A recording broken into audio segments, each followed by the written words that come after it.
Abusan Okatakyie Afrifa mensa honest of Penyah Prophet Kofi Oduro abe class hard one.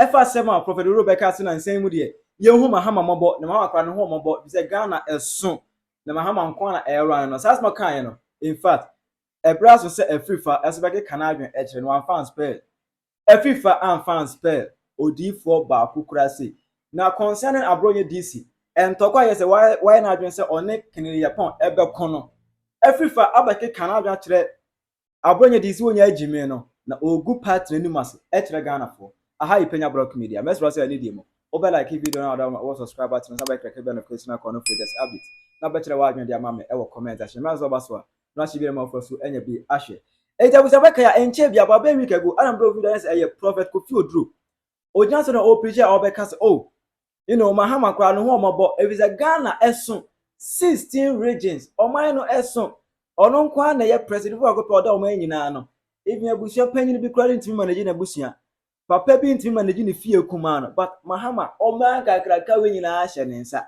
a ono nkwa na manage e jo de mahama kwa de no ho omobo entinga ye mompa ye kura mahama instead of say ye be attack no ye mompa ye man say nyame kwa be hu mahama mobo because mahama all mobo. I want you to pray for Ghana. May God have mercy on us. I want you to pray for my president. May God help him. President Graham Mobo. The problems are too many. The president Graham Mobo. And I have dedicated myself to help him in prayer. The problems are too many.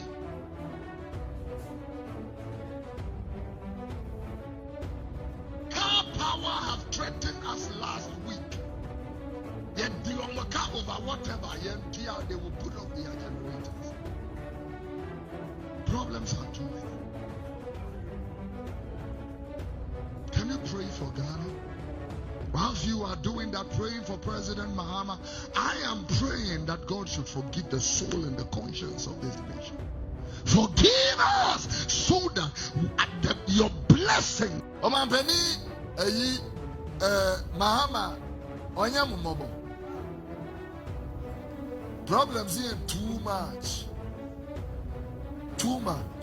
If you got problems, Omabeni Ohiam wow. Ohiam Paibo serious. And yet easy. Now who feel crowd to know how is it easy? Kitchen, hall, gardening, outside. Bob where will you replace it? And when ho cry to send gas and some prepaid as who feel Hokakrano at the same. That's 16 regions of Ghana. Over 201 constituencies. Districts they be brave. Nina Iowa Dagene. Mobo. Mobo. Oh, no one ever Ghana carry in our so. Obeka assembly. Emma social media for reactive big Canadian today no. Say yeah, nyai abitwa pa o. Ibi hu akokono. No buni mu jane. Me the video ba ba chem say mo video we. Na me tina so casting me. Sofu bi. The video. Na mo nyina mo video. We are there mo what's me catch us off. Make at mo video. Beni Mahama Onyamumobo. Problems here too much. If you Ghana problems are Omabeni Ohiam wow. Ohiam Paibo serious. And yet easy. Now who feel crowd to know how is it easy? Kitchen, hall, gardening, outside. Bob where will you replace it? And when ho cry to send gas and some prepaid as who feel Hokakrano? It is saying video in Kakrana ya and I. Mr. Oduro, Papa Oduro, Ben for supper because when you're suffer, suffer be an obedient pulpit as a soap. It's my catcher certain president, so we need Shimino, who send you would know.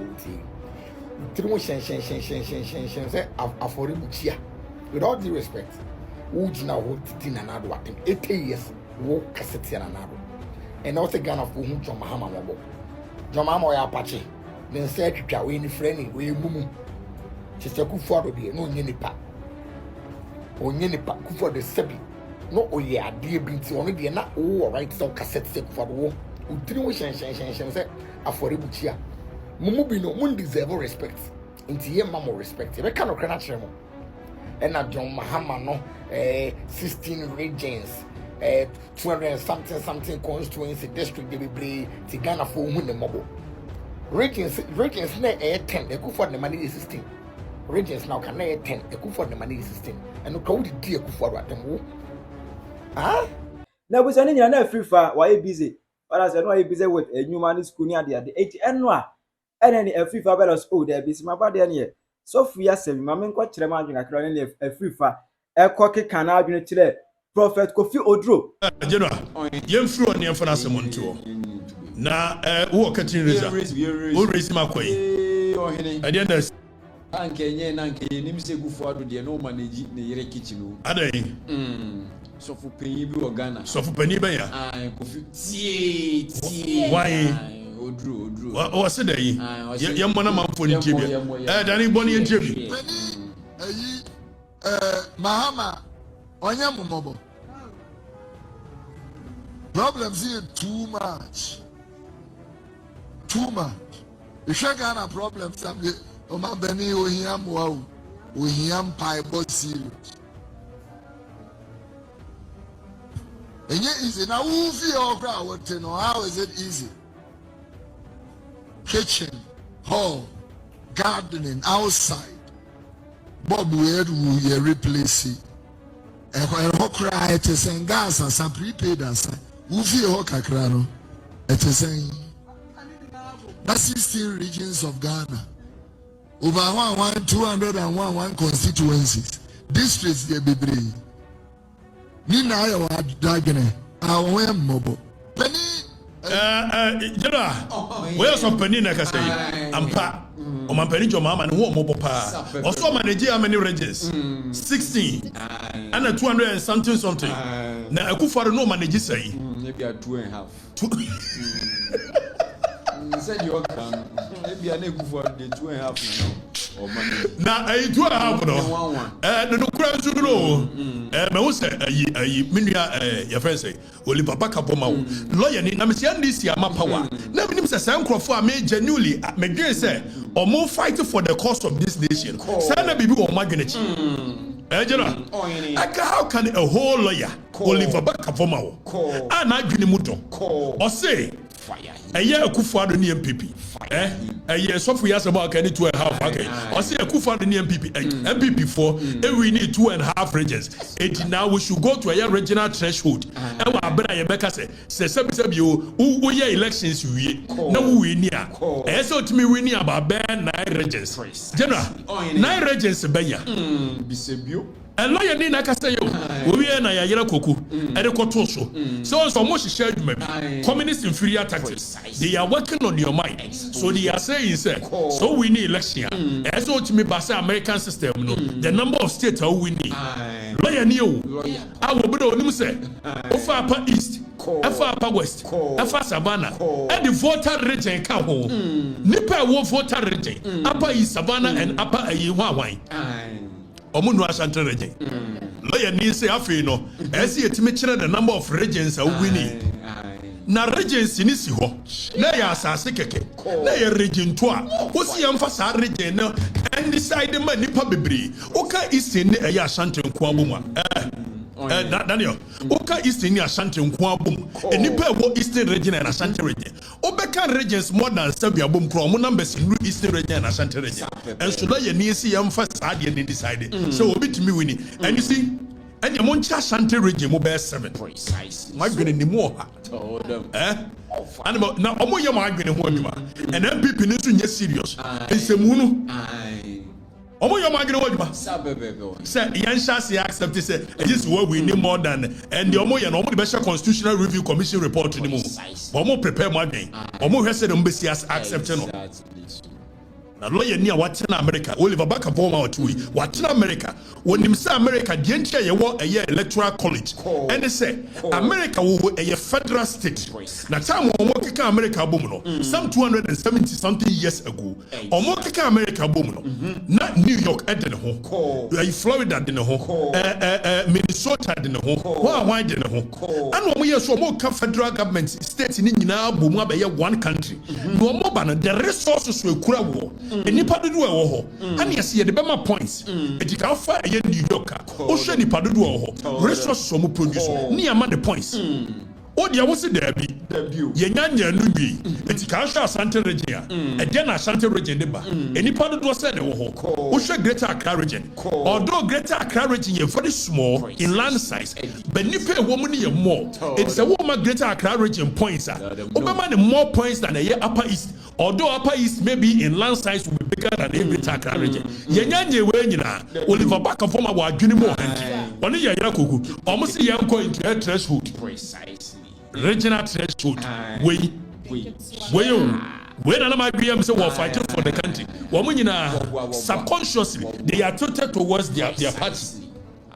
Then yes, idea. I can't set this agenda where ewa abera onim say you call Western North ebi America say Western North nipa or North and so the resources that comes from a Western and Western North it should give them some points precisely it my points in here and what na be hu so obi betimi we need 2 regions and so what me control here nyina in any case you to aba you to regional base also be so called regional police station and our regional collation center you to aba no police station near the aba constituency it is a more person declare na sadia yenye the constituency by constituency here rally some of my bia if Asante region ko 47 constituencies Asante region ko the 47 members of parliament leba me no ka say region be the nipa 6 ana eba wo say sa region obi wi ni wo ho a yendro ho green na obi wi ni Asante region yendro ho blue na emom so wi ni be 4 it do wi ni Upper East e wi ni Upper West e wi ni Savannah e wi ni Northern e bia MP sa wonya ho kura na nu 30 what's what we need 1 region and 47 MPs amano still madwene wo fom mo madwene e wo fom so for no say Yakufa do yedai Yakufa de no manage kitchen e ho what so for eti ne yan wo ne mo bo no jo mama aye ade mo nka no kore mo nyina and I'm a buyer, me yes, ye be ye wadi. Near Mong see the MPP for Ghana Force and Jibida. And I can tell you, Jimmy, more pesa nipa wimo. We're more hypocrite or more pretending to be neutral. That's what you want. I don't want to be like that. I want to be honest with myself. I want to be honest with myself. Me MPP ni, but me cannot correct. Now, back here, I thank you to of MPP no. Antonye DC, any Kenya Japan clash here. Emma if you want to bring this just wakasa back to back or kwa ha no waka ogotena wonti TV no waka we ogotena ha no waka ni nyina say whether is a Kenya Japan so no be ko a ene no bring this there or ne ken ebe ko amana pai sa sensem na ekoso no everybody just bring this onya gyimii no na party no akọ abatuo mu akọ reporter aba a omode yishegu akwemu kwan be no so party be gina biem no ade na bronya no ho bon sama is afi na opese or sakra be good party ne kra ene Afrifa and fans pay Antonye DC kete kra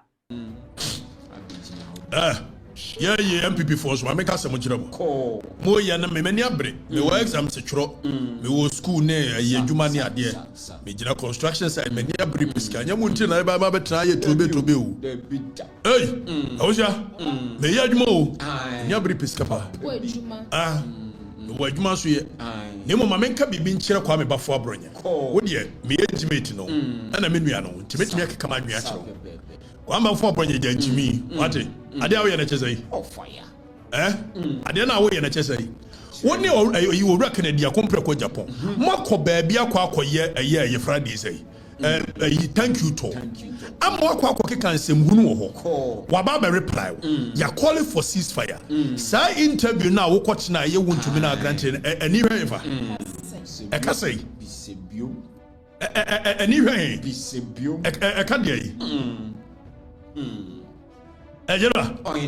be ya Canada compare ko Japan why hero keke because Ghanaian mentality said the more you are attacking a person the more the people will come to his defense. Exactly. So It's where at this time ye near bra ye ko election party ni mo agija na party ni mo achiche manfo na kuma ye omo ya no instead say mo amudi party na ni mo bedwene ko na mo ye niam na eniam hunu tantan we ni mo nije ko na obetina radio so kika se musa kwamba fo abroje say ne dey build your party we the region jaw buzia region the jaw shedwire region no na to kika se guru kwamba fo abroje ko and I see me no to meet me can some what can you call it shall na organize region yi eno na hia anya me ne akompre kwa Japan be ko wona ne ko na ye de ana ye de bayi party no ayeko election aba party ni ye payas ni mo ye hunu ni ya hwese kwa ba ne be fa so ye betimi foster unity